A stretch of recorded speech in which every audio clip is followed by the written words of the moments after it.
Hello everybody, here's our next example.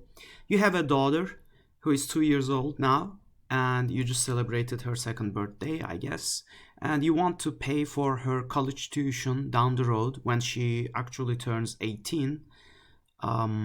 She will go to college, a 4-year college I assume, and you will be making $50,000 at the beginning of each year in college.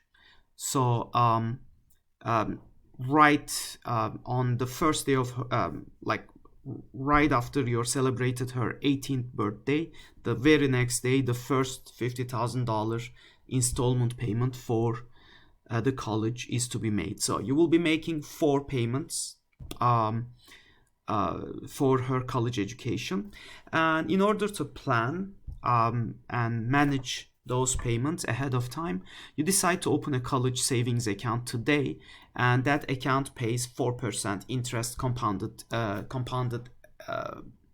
Let's make it annually, actually, to make life easier. Compounded annually. There you go.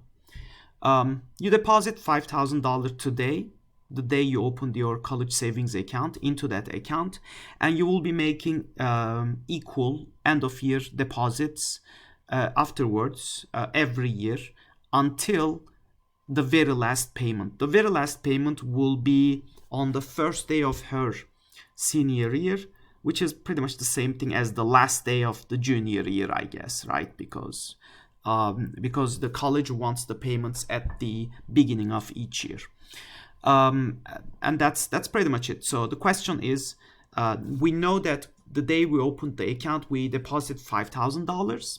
However, the question is, how much should the parents deposit at the end of each year, right? So that there will be enough money accumulated to withdraw $50,000 4 times in a row. To better understand the situation, I think that one idea would be to draw a timeline. And let me just go ahead and do that, actually. So we will just go to, there you go. So let me use a red pencil. So consider this timeline. So this is our timeline T, timeline. There you go. So you just celebrated her second birthday. So that's today. And so you have 3, 4, 5, and so on. Things are going really smooth until the 18th birthday, right? That's the first day when she will, the very next day she will start college, obviously, and she will graduate from college at the end of on her 22nd birthday. So what will happen is, here she will be a freshman. Here she will be a sophomore, and so on, a junior, and then a senior. But the important thing is, let's use it a different color, maybe blue. Wow, let's keep red, but let's just change the color, I guess. There you go, light blue. All right. So the thing which will happen is, you will make the first deposit here, 50,000K. You will make the next deposit here, 50,000K. Does that make sense? And so on. The next one, 50K. And last one, 50K. But those $50,000 payments at the end of each year. Does that make sense? So you also made a $5,000 payment today, the day you opened the account, 5K today at the second birthday. Now the question is, you will also make sorry for that. So the $5,000 went to the college fund, right? So you can put a minus if you want, and then these are withdrawn from the college fund, right? You can put plus signs if you want. So those amounts are withdrawn and given to the college. So what you need is, you need to make another deposit. So starting at the end of each year, you will be making deposits, I don't know, X dollar amounts, X dollar deposits at the end of each year, right? So the withdrawals, let's probably draw it with a different color, right? Otherwise it's confusing. So these amounts, the 50Ks, you are withdrawing effectively. So let's use it, for instance, let's use green color. There you go. So these are withdrawal from the account. Why? Because you need to make the payments to the school. So these are withdrawals, versus the blue ones are the payments to the school. There you go. Sorry, payments to the account.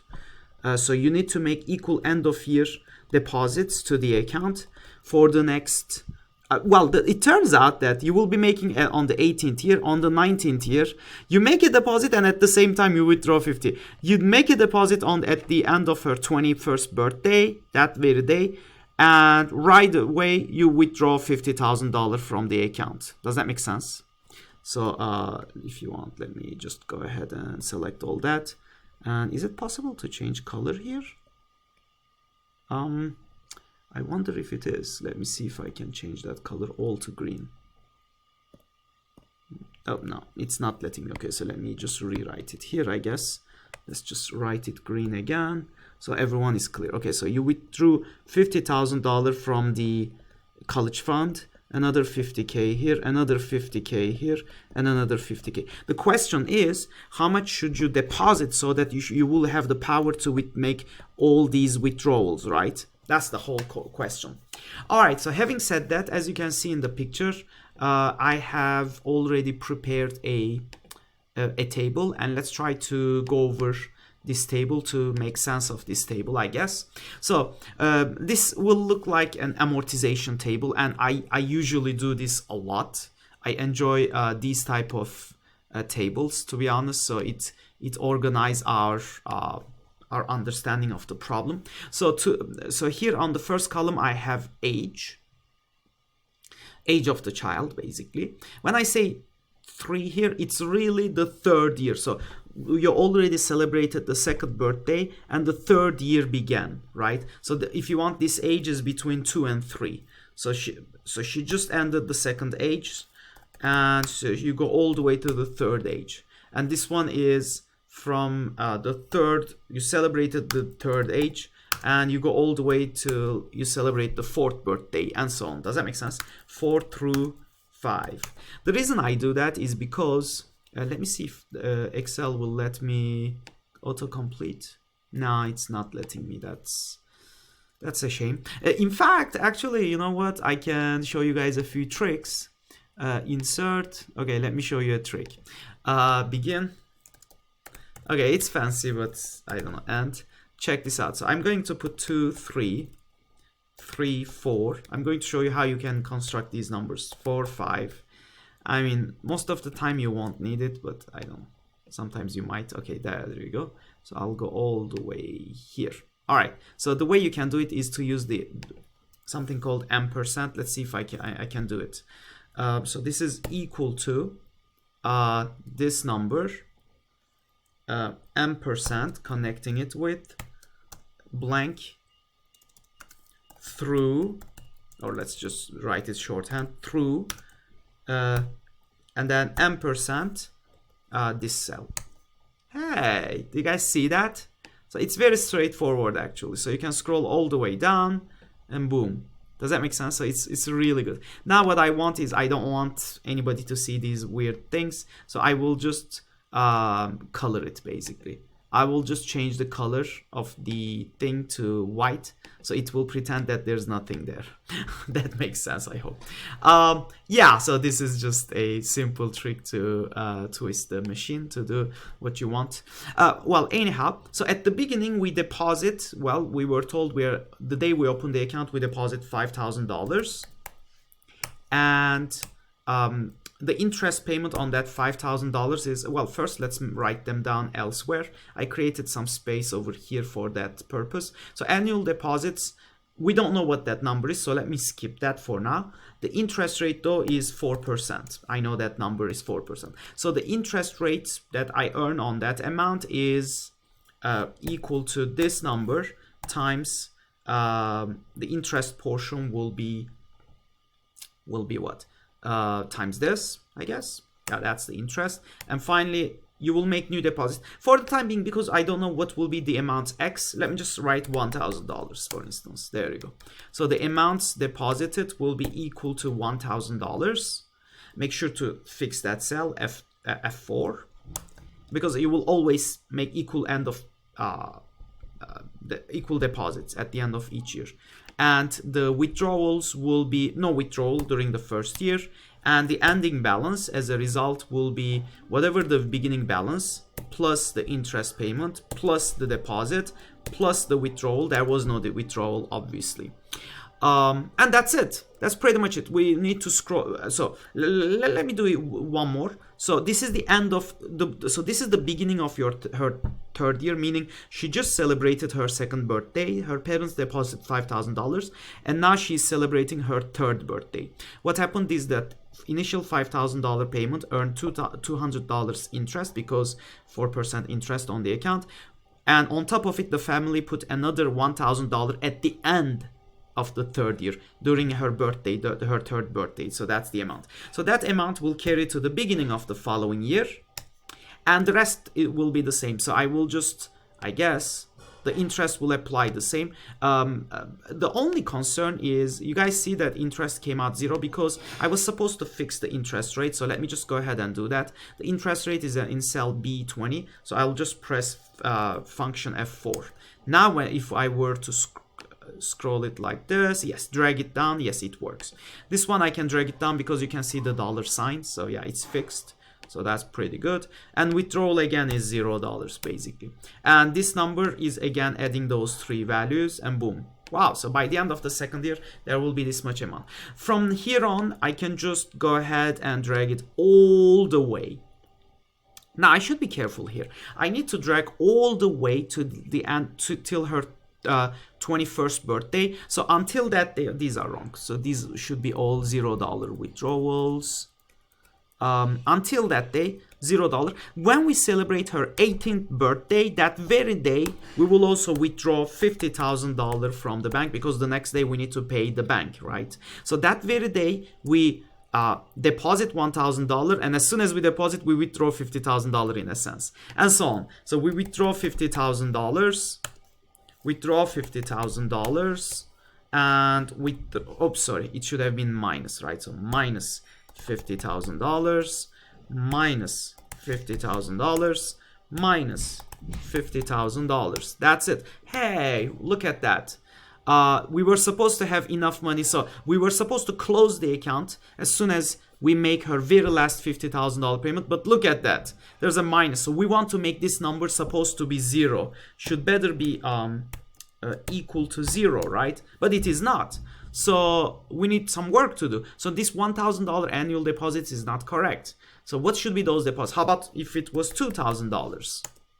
A little bit better, but still far from 0. How about $5,000? Okay, still a little bit above. Okay, how about $7,000? All right, so super close. I bet if I did 8,000, we would have some money left over in our account. Okay, we have some money. So the question is, what should be the annual deposits so that year after year money will grow in the college savings account, we should be able to withdraw $50,000 for 4 consecutive years, right? At the beginning of each year in college.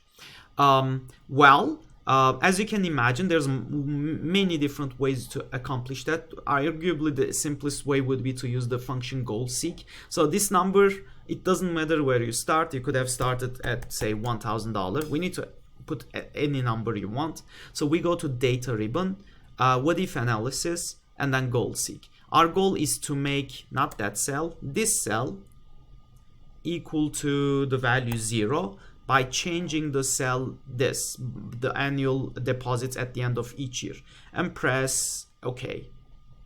Wow, so many iterations, and after multiple iterations we realize that the amounts should be 72.92.37 cents. It's very close to what we guessed, right? We realized $7,000 wasn't enough, but $8,000 is too much, so it's somewhere in between. Perfect. Now what's interesting is we could have made a couple of modifications to this. For instance, what if we can earn a higher interest on the account, on our savings account, on our college savings account? In that case, we don't have to make such big annual deposits, right? For instance, this number seems extremely conservative. What if we can earn, let's say, 6%? Or maybe an average 7% is reasonable. 7%. Well, if it was 7%, suddenly guess what happens? We have a significant amount of money left over in the bank. Let's run the goal seek one more time. So we just go to data ribbon again. What if analysis, goal seek. And our goal is to make the amount, this amount 0. Upon the last time we withdraw $50,000 for fourth time, that number should be 0 by changing the deposits we're making. And numbers run through, and wow, look at that. So equal end of year payments should be $5,400 rather than $7,200. So what it means is the following: $5,400 a year is about what? A little bit less than $500 a month. By just saving a little bit less than $500 a month with a medium level interest earning on your college fund, you should be able to send your child to a pretty good school, paying your child $50,000 a year for the following 4 years. So yeah, so that should be it. That is a very nice example. Obviously you can that's only one way to solve this problem, but that's one reason I enjoy creating those type of tables which look like an amortization table, but it is. So if you have a scenario, you can construct a picture, a table that will fit the timeline, right? So hope that works, and looking forward to see you guys in our next lecture.